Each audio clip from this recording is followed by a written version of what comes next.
All right, we can go to the next slide.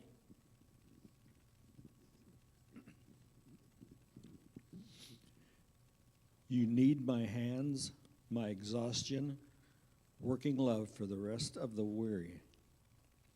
A love that's willing to go on loving. Sweet Lord, you have looked into my eyes, kindly smiling. You've called out my name.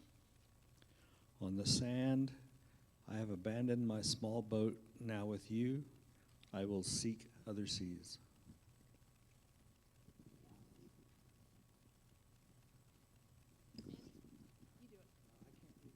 Okay. Anybody else? Bob? You have finished, you have fished other waters. You, the longing of souls that are yearning. O loving friend, you have come to call me. Sweet Lord, you have looked into my eyes, kindly smiling. You called out my name on the sand. I have abandoned my small boat. Now with you, I will seek other seas.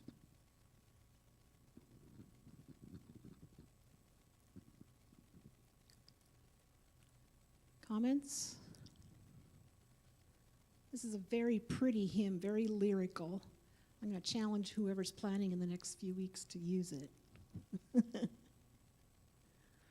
If not, it'll show up on March 24th, I think, is the next time I'm planning.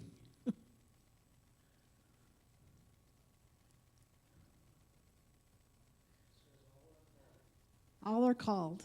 Yeah. Even in the midst of our exhaustion. Believe me, I know what that feels like.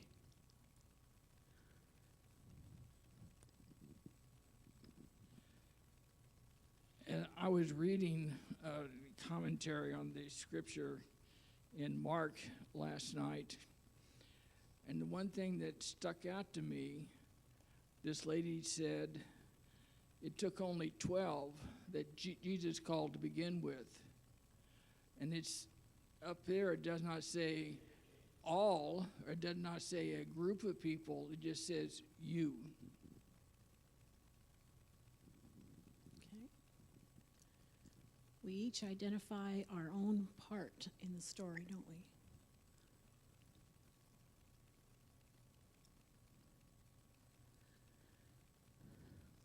Anything else before we move on? Okay, we'll go ahead and move on to the next one. All right, so who heard the news this week? Hey, this is the actual letter and the commentary on it. And I gave it, no, I don't think I sent this to you in the email because I couldn't figure out how to download it on Friday. But it's now downloaded, and I have hard copies that'll be put on the front bulletin boards. So President Veazey, if you remember the story, and we started into the discernment process as a whole church, looking for what we needed in a leadership, what names we might identify, and then things kind of got changed as he got ill, and they had to move on to a different, slightly different format.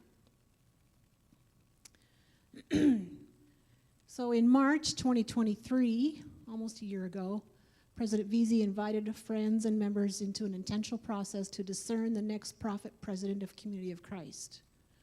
Then he had his medical leave of absence, and the remaining members of the first presidency believed the ongoing discernment process should proceed in accordance with the original plan. After reviewing succession guidance, scripture, and policies, the first presidency asked the Council of 12 Apostles to accept the sacred responsibility of calling the new prophet president, which is the same thing that happened when Steve Veazey was called himself. It was the Council of 12 that worked together to discern that. The church, all of us, extends its deep gratitude to the apostles for their willingness to assume leadership in the unfolding discernment. Their stewardship of this sacred responsibility has been faithfully fulfilled on behalf of the church. The following letter from the Council of 12 Apostles regarding the calling of the next prophet president is offered to the church for prayerful consideration. All right, next slide.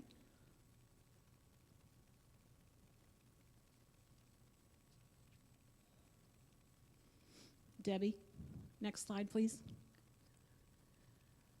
On Sunday, the 7th of January, a joint council of the First Presidency, including President VZ, the apostles, the presidents of 70, bishopric, presiding evangelist, and president of the Quorum of High Priests, met to receive the name of the one called to serve as the next prophet president. The joint council spent time in worship and heard testimonies from the apostles about their discernment experience. Following a time of personal sharing regarding the call, the joint council unanimously expressed support for the one named as the prophet president designate for the church. Next slide. Here's the letter. I'm not going to keep reading. If anybody wants to see it, it will be here in my hands or on the website. Any questions, any comments about the calling of Stacy Cram to this position?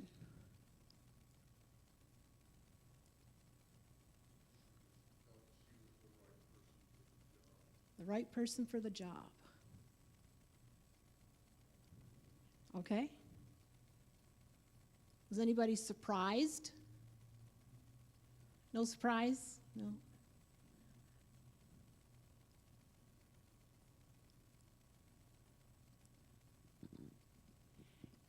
When this all started, she was the first one that I thought of. And when I opened up the document on the computer a couple of days ago and read this, I thought I would not be surprised at all if it's Stacy Cram. And then as I read farther in the document, it said Stacy Cram, so I was not surprised at all. I had thought all along this was the way it would be.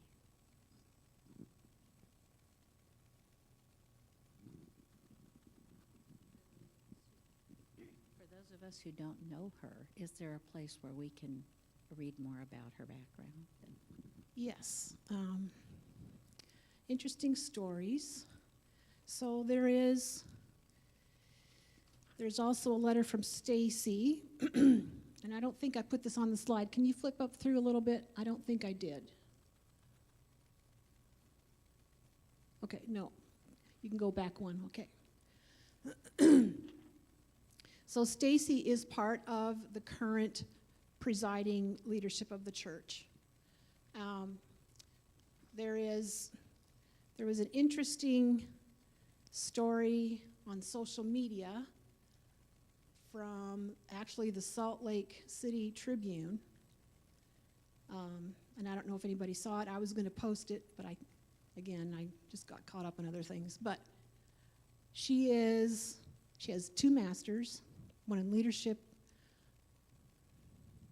She has a bachelor's in engineering, 2 masters, and then a doctorate, all in leadership kinds of experiences, and her career before the church as a flight engineer for NASA. All right. Her progressive leadership in the church has included the Council of 12 Apostles, the presiding bishopric, and the first presidency as a counselor, and now being called to prophet president. I would guess she's in her late 50s in age. She has 2 grandchildren. She goes back and forth. They have a home in Boston where the grandchildren are. I think her daughter or son-in-law, one of them, is a doctor, and so they take turns taking care of the twins. And that's about all I know. Anybody else know much more personally?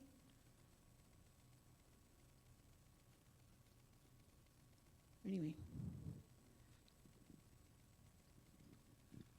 One thing I told Margie, I says, I was really kind of surprised because of Stacy's age. Usually when a person is called to be prophet president, they're a lot younger than Stacy is, and they'll stay in that position for 20 years or so. So that was the only thing that I kind of ruled her out because of the age. It's a legitimate comment. My husband Ken was talking with his leadership in Oak Grove and Central Missouri Mission Center, and thinking that even if she holds the position for 10 years, the way she leads, we think the church will be in a more progressive place regardless of her age, so because she gets things done. You know, I was surprised. That's the same comment I had made to my husband. I said, oh, I knew it would be a woman, but I'm wondering if she's too old. Anybody else? Oh, Connie's comment. We've got two 80-year-olds running for president. Stacy's not too old. So. All right. Okay. Anything else? Good of the order? All right. Next slide. Okay.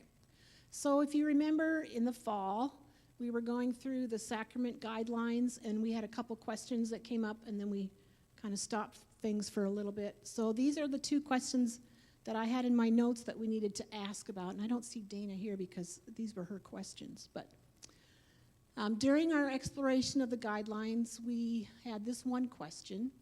Are Community of Christ priesthood allowed to perform proxy weddings where someone stands in for another? Example, deployed military personnel. So her comment is, there is no provision for proxy with any of the online sacraments. If you remember, we had a lot of fun with that proxy idea, didn't we? But a marriage sacrament could be done online with the couple in different locations. So they don't have to be together in the same space, but it has to be alive and no proxy. So was that, and she says in her comment, if I'm not understanding the question, please clarify. So anything else to add to that? A Zoom wedding, yeah. And if we have anything else to ask about that, she is here next week as our speaker, so we'll be able to ask her in person. Okay, next question. And this one we had a little bit of a discussion on. Are Community of Christ priesthood allowed to perform a covenant-type ceremony for senior adults who, for reasons of finances and estate planning, decide that a fully legal marriage is not for them? They do want some kind of service honoring their commitment to each other. Am I recalling that context of the question correctly? Is there anything I missed on that? Okay. So her comment was quite lengthy. We're not the first ones to ask the question.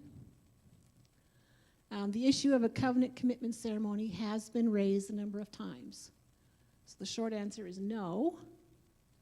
There is no provision in the current policy or practice for a covenant commitment ceremony in place of a legal or marriage sacrament ceremony.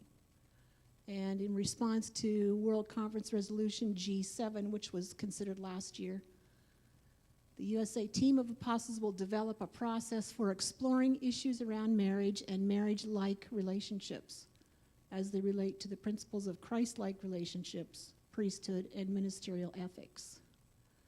She could not say if policy or practice would change, but this circumstance is part of the conversation. Next slide.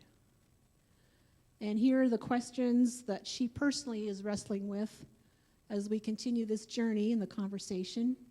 These are not necessarily the questions we have proposed as a group, meaning the USA Apostles. They are questions in my mind as we enter this process. How do we appropriately uphold the principles of Christ-like relationships, including covenant and priesthood ministry that upholds the sacraments and appropriate sacrament ministry? How do we honor ministerial and relational ethics in a cultural context that can view and treat marriage as a gateway to privilege? Interesting. What is the ethical response of the church when persons in a committed relationship want to avoid marriage in order to keep certain benefits? Are there legal implications in this regard? So any comments there? I've got some thoughts flying in my mind, but I want to hear from you first. Anything, Bob? Back in the 1990s, during the World Conference I was in, since I was in the auditorium and a director, I was in a luncheon with a bunch of appointees. it was interesting because one appointee said an older couple wanted to be married. So he performed the ceremony, and the guy said, well, I want to take this and I'll mail it in, all the forms for the state, which he took all the forms but never mailed it in. He wanted to be legal for the church, but it was never recorded in the state. So that brings up the thing. And this appointee said, well, from now on, I'm always going to mail in the stuff for the state, so that way there'll be no question. Okay, interesting. Anybody else? So what about the comment there, treating marriage as a gateway to privilege? What is that about? Yeah? Don't know what that is?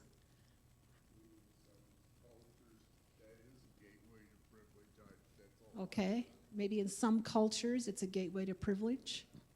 Yes. My first initial response is to think that people are thinking of taxes and things like that in regard to that type of privilege, as well as how they're viewed societally, would be my guess. And then going down to that third part where, what is the ethical response of the church? My initial thought, without having thought about it beyond just seeing it here, is to think that, it's a sacrament. So to dilute it would be a bad choice initially. But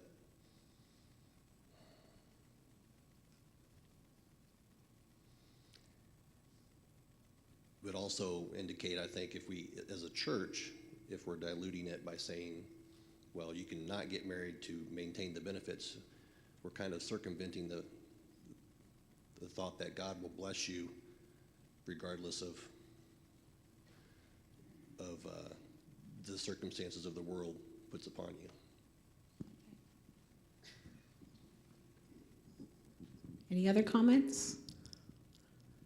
So one of the benefits I started thinking about there was sometimes related to people on disability. If you get married and your spouse has a significant income, you can lose your disability coverage, your Medicaid coverage, or parents will decide when they have a sick kid that they will get divorced but still live together as a family so that they can get more benefits for their child.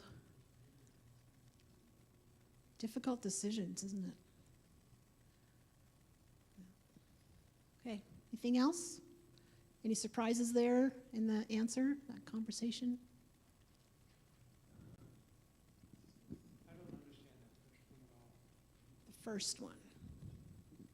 How do we appropriately uphold the principles of Christ-like relationships, including covenant and priesthood ministry that upholds the sacraments and appropriate sacrament ministry?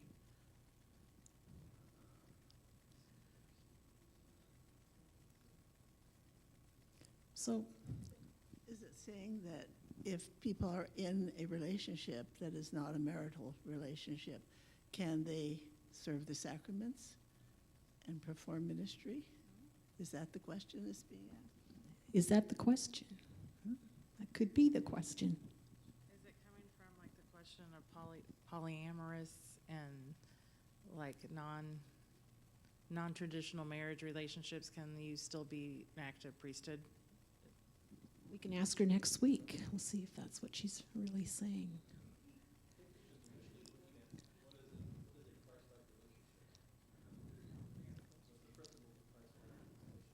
Okay.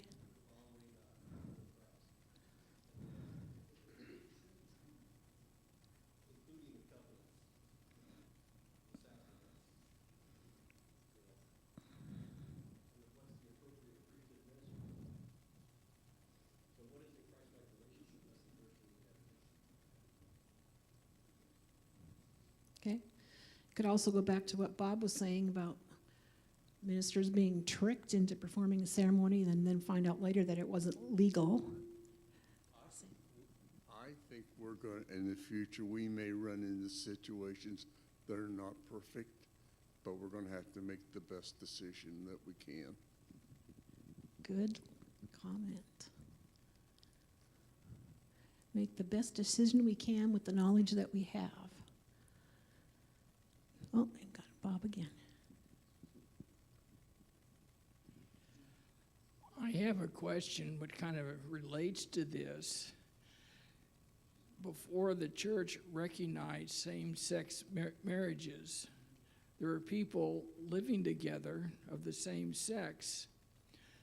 One or both of them held the priesthood office. How did the church approach that? I can only speak from personal experience, knowing some people that were in that experience before marriage was legal. They could not serve in their priesthood role in any other place than their own congregation, so they couldn't be guest ministry at other places, or any future priesthood calls, like if you were a priest and then being called to elder, those were held back until the marriage relationship was made as legal as possible in the circumstances where you were living. You know, a covenant ceremony or legal marriage. Those are the two things that I am aware of.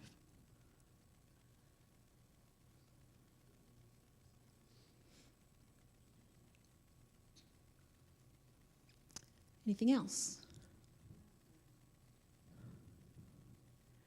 So if I were to invite, since Janae's coming next week anyway, if I were to invite her to be here at 9 o'clock, do we have some conversation starters that we could ask her kind of in a class format situation? Should I go ahead and invite her to do that? Sure? Okay. I'll give her some questions. I'll tell her we really had a good conversation about this. So she may have some more details about their difficulty in discernment and handling this too. All right, any more comment about that? Okay. We'll move to the next one. Okay. So I just wanted to make you aware of some opportunities for sharing and learning more about what priesthood ministry is in our local location. Did you all get the link for this priesthood series? Starts tomorrow. It's all on Zoom. It's field-wide, so it includes more than just us. It's 5 or 6 mission centers. And there's the link, and then as soon as you sign up there, you get an email from Amy Hirschler with the Zoom link for tomorrow, okay? Who's going to do it? Going to try, okay. We need to get a good representation of Village Heights on these meetings. And if you have any difficulty, let me know, and we can have a phone conversation, and I can pretend to be you and do it for you, okay? I did figure out how to do that. All right, next slide. All right, next Saturday morning at Woods Chapel is the conversation surrounding the new strategic plan for the Mission Center. I did send this to you in the email. We need to have people there. Who's going to go? Jeannie, Bob, Margie, Julie, Joe. All right. Let's hope for good weather so it doesn't get canceled. I haven't gone through it all yet. Are there anybody gone through it yet to see if there's anything or concerning? Oh.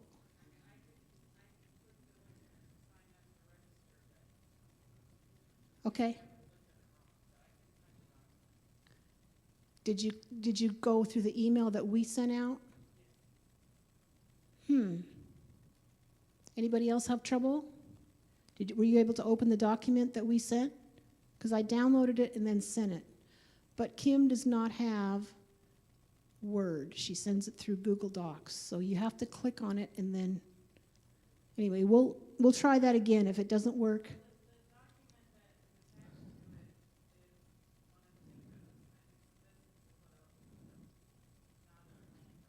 Okay, is there not a separate attachment that has this in it?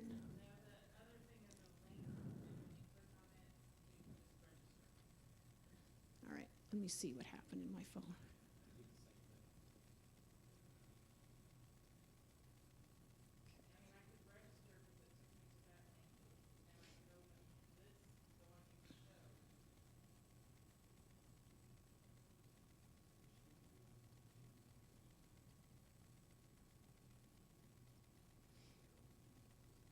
Okay.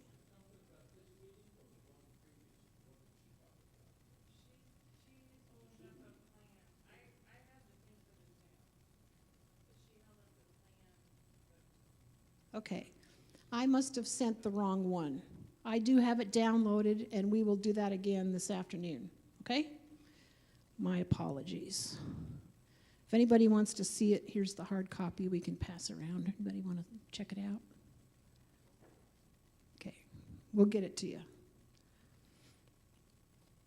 All right. So register and then read through it and have your questions ready, because that's not a lot of time next Saturday for discussion. Okay, next slide. Guest ministry invitations. So we received some instruction from the Mission Center about host and guest, what your responsibilities are if you are invited to be somewhere else, or if you are inviting somebody here as a planner and you're inviting somebody here to be a speaker. Just formality-wise, and I'm guilty on both parts of inviting and being accepting of an invitation in another mission center and not doing this properly. I just say, oh, by the way, I did this.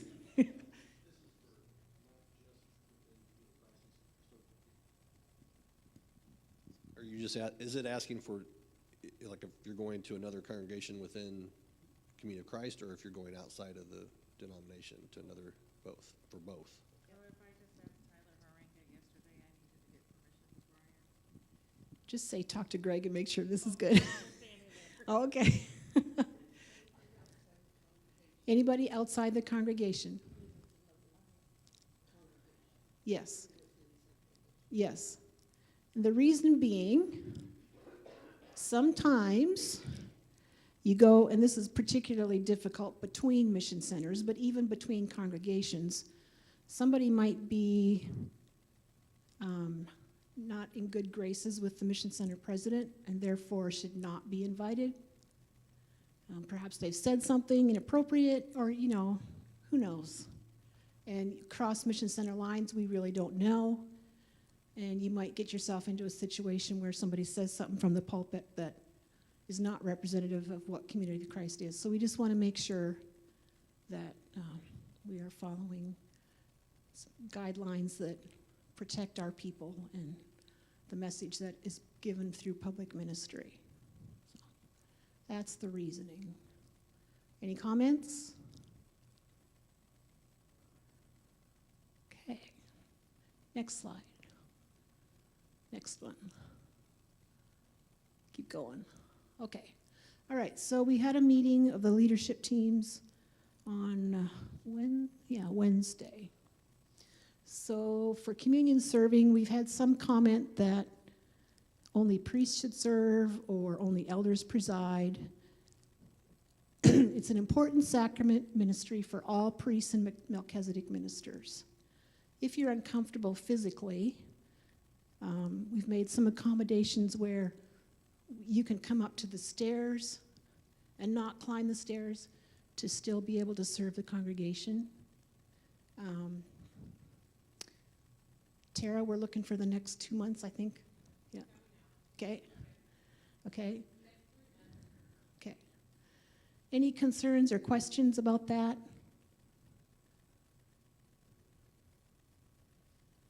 And also, we'll be accepting invitations to take people communion in the homes. So if you are aware, then we have created a way so that we have an assigned 2 pairs, I think, of people that are available to go out each time on that communion Sunday. All right, next. So this, I haven't talked to Kim about this, other than bringing it up shortly at the meeting, but Kim is leading our pastoral care focus as part of her part of the leadership team. And pastoral care is responsibility of all priesthood as part of our call to ministry in congregations and communities. So people who are not members, we can also serve in this way. So we were trying to figure out ways that we could increase the awareness and concern of the congregation for all of its members. And as priesthood, we are responsible for all of our members and any connections that we might have to make invitations to become part of our community. So one of the brainwaves that I'm thinking in here is that each priesthood member should have somebody that they aren't necessarily friends with, that on a monthly basis they do a check-in. So somehow we're going to figure out some kind of lottery system and say, you're responsible for this person. Check in with them once in a while. Any objections and concerns? Controlling, yeah. Okay. Is there a way to make it a good thing? One of the things that I wanted to do with, I'm next up on the agenda, and I had a thought about your process. Just making people feel welcome, so not necessarily have to go out and see them or send them a card or whatever, but if you had somebody that was sort of under your eye to reach out to, just saying, oh, it's great to see you here at church. I think we forget how wonderful it is to see everybody every Sunday and what an effort it is for some of us to get up in the morning on Sunday morning. And just if, say, Judy Price was my person, just making a point to say, hey, Judy, it's great to see you this morning. I don't think it has to be, I don't know, a big deal or controlling in any way, rather just welcoming and loving and glad you're here, glad to see you. How welcoming is it if you are being told to do that for this particular person?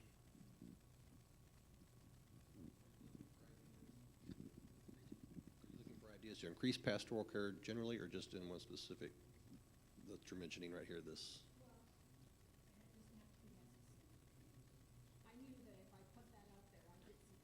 Okay. I know one of the things I've done in the past, and that Mr. Bob Stanky right over there knows a lot about, is in-home priesthood visiting that we used to do a lot. Doesn't seem it's done at all anymore, where two priesthood go out and visit.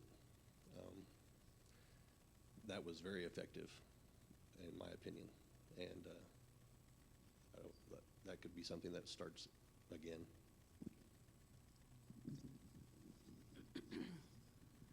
I think one of the things that we did during COVID, I thought was very effective, and that was, I don't remember if it was once a month, every 6 weeks, but we would, like took cinnamon rolls, or we put those signs in their doors.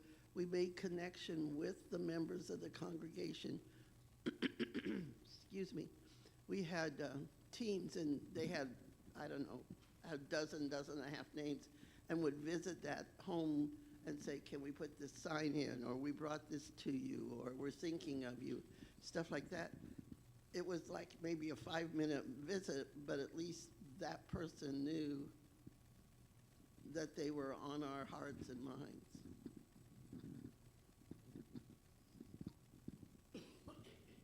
Anybody else? Instead of assigning a name to someone, what if we just had like a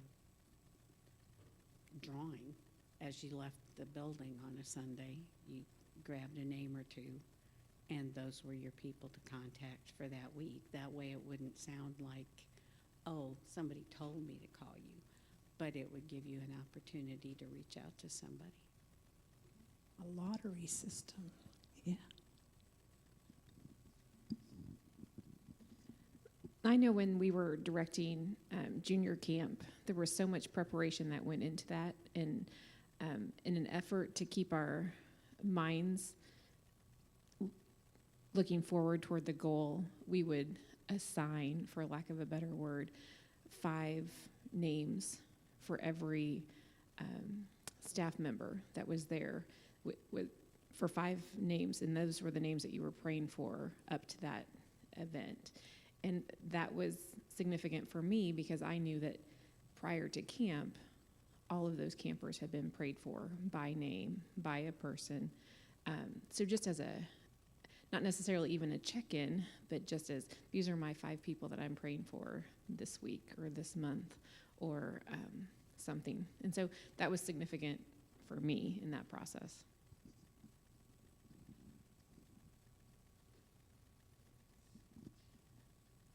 I am sure that there probably are these natural relationships already between some members here and members of our congregation that this does happen, and we might not just be aware of it. So if we were to do something like this, I think, I know Sandy would have relationships already, like he could give those names of those relationships. I know Pat Holland always mentions Sandy when I'm there. So to me, I see it kind of as a safety net, because that is one of the challenges as a pastor is if somebody is reluctant to reach out, how are we making sure that we are making those connections? Are we just assuming they're happening? And if they're not, then the disappointment in that. So I do see the need for something to know. It's the same when I taught and you're on a team of teachers. Which of our kids are falling through the net and none of us are catching because I don't know what you're doing with them. I might assume you have this relationship, but if you don't and I'm not doing it, then who's reaching this person? So some of this might already be natural and it just needs to be brought forth as this is an active relationship that I am checking on this person already. So.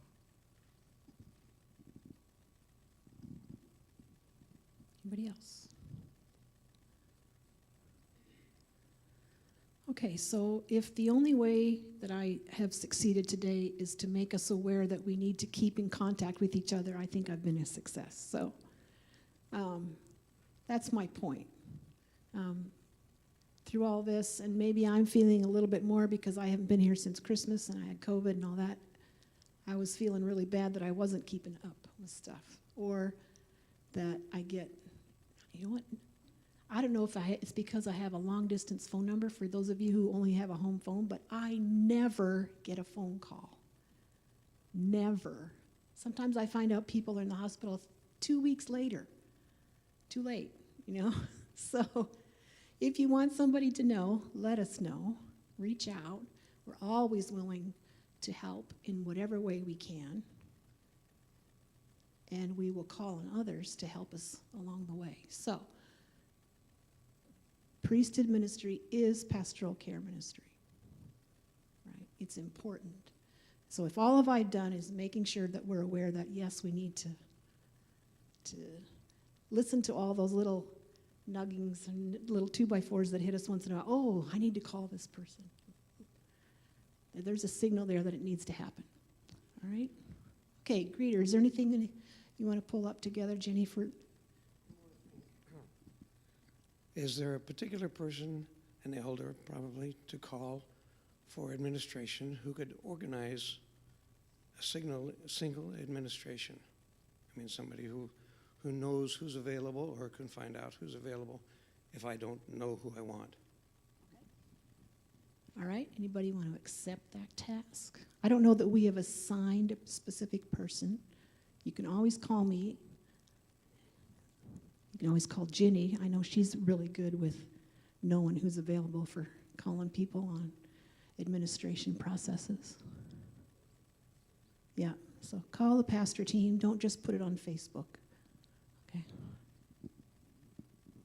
Well, I was just going to invite everybody. We're going to start a new process in February where we have greeters at the front door that welcome folks in. So I was just going to invite everybody to sign up with me. If not, I'm coming after you. And you can do it by couple or you can do it by individual. And I feel very strongly that one of the nicest things when I come into church on Sunday is to have somebody greet me at the front door and welcome me in. So I'm looking for either families or couples or individuals to just stand at the front door and welcome people as they come in the front door on Sunday mornings. Well, I hadn't thought about that yet. You can be here as long as before the service starts. If we're having a meeting like this, it would be really nice to be here at 9 o'clock if we're going to have people here. That would be my hope, but definitely before the service starts. Yeah. So I'll be tapping in. So one of the things that came out of that town hall meeting that I missed because I had COVID is that at 9 o'clock every Sunday we will have something here, okay? So no more, oh, do we have it or do we not have it?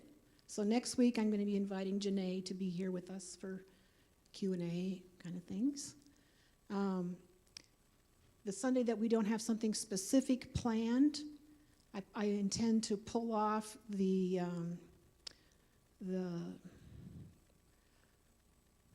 exegesis of the scripture, basically is how you describe it for that day. That's usually in a class format with questions and discussion. If we don't want to mess with the pastor's message, I can do it from the previous week so we can talk about what the pastor or the speaker said and then bring that together. Or what else? Do you know the date? No, because that's only happening if there's not something else already going on. Well, we were talking about doing the Donut Sunday. So whatever week would be open. I was going to talk to you about that today. You can have the first week of February if you want it. Okay, the first week of February. We'll do donuts and hot apple cider and beverages and get people together, hopefully to meet new people and start melding our congregation a little more. So building relationship part of the congregational activities that came out of the town hall. So Joyce and Diane will be pulling together things like that. So conversation starters. There might be some little questions, I think you said. Basically, the idea is going to be we're going to try to get, say, people who are born in January and people who are born in August to sit at the same table and get to know one another and have a couple questions to talk about. So it'll give us a chance to break out of those little, I hate to call them cliques, but we seem at like the potlucks, people who know one another all sit together. There's not a lot of getting to know new people. So we're going to try something. Okay. Be ready for an experiment. All right, so that'll happen the first week of February. The second week of February, I've made arrangements for us to join with Colburn Road and Beacon Heights. So we will have Zoom here. They lead something called Stirred to Action as part of the Sunday school hour at 9 o'clock. And they usually have a speaker from the community related to a social justice issue. And there's usually an invitation in response to that. How do we as a congregation, how do I as an individual respond to this particular issue that they're bringing up? And the next, counting last week, there's a series of 4 related to diversity inclusion issues in our community. And what does that look like? And the speaker last week was from CASA and spoke about issues of racism and spoke a little bit about the foster care community, although that was not his main focus this time. It was how do we be aware of all the little things in our community that we are used to and we consider, what would you say, truthful or can't be changed, but then somebody says, you know what, I have a challenge to that. So how do we handle that challenge to our ingrown context that we are from, and how do we build a relationship into the community and perhaps change how we respond in some way? So that's the next 4 weeks will be included under that term. So it's always the second Sunday of the month. I think we're going to set it up in one of the classrooms upstairs rather than in here because it's Zoom and you can't do Zoom with a big screen. So, or at least not in here. Are we just going to tell them on the breakout session then not to include us in the breakout? Like, so we talk? Right, I think we're going to be however many people we get. We would divide ourselves into small groups and then. Right. Yeah. Yeah, I think that's how we'll do it. Okay. All right, any other questions? Bob? If you are able to get Janae Grover to come at 9 o'clock, are you going to invite the whole congregation to come instead of just the priesthood? Okay. Yep. Okay, so always the second Sunday will be the stirred to action. Always the third Sunday will be a priesthood meeting. And the rest of the time we'll either do a class situation or a fun thing. All right? Okay. So, 9 o'clock. Congregational directory. This thing changes every time we have a meeting. It is going to be in a hard copy form. Aaron is currently changing it from a 9 by 11 format to something that you can have like a folded in half 8 by 11 page. And then she's looking at a couple places to get that printed, and it will basically be black and white with a colored cover so that next year we'll change the color so you know it's a new one. Okay? All right? It's on the way. In the meantime, if you want an electronic copy, just let Aaron know and we can get that to you so that you can look at it on the computer. So sometimes the reason we don't get called is because we don't know our numbers. So. All right. Next slide. I think that might be the last one. Okay. Anything to add in the last couple minutes? All right. Thank you very much. We'll see you next week. See you in the worship and then next week.